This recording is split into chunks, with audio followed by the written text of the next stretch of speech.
State lawmakers want the New Orleans airport to update Kenner and Jefferson Parish officials every year on drainage and pumping capacity. Chief investigative reporter Stephen Stock tells us about the latest development 3 months after Fox 8 exposed possible failures of an airport pump station.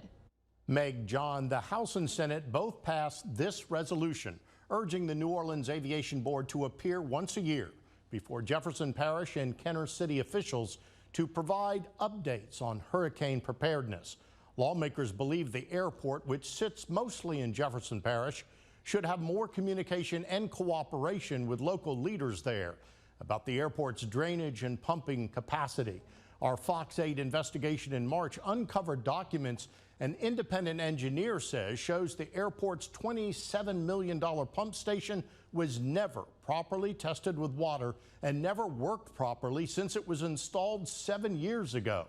Jefferson Parish Council member Arita Bohannon and Kenner Mayor Michael Glazer both say the failure of the airport pumping system during Hurricane Francine last September may have contributed to neighborhood flooding there. State Representative Joe Stagney says while the resolution doesn't carry the weight of law, he does believe the airport board will comply. At the end of the day, we're all there to protect our citizens and to make sure they're not harmed by property or loss of life. This is going to help bring that communication forward.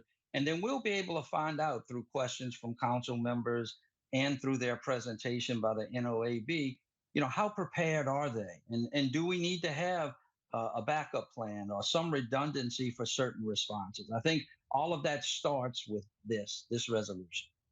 We reached out to the Aviation Board and we're still awaiting a response from them. Airport officials have consistently denied our requests for interviews about this airport pumping station, but an airport spokesperson insisted in an email earlier this year the pump station was designed solely to handle stormwater runoff at the airport and has worked during storms in the past.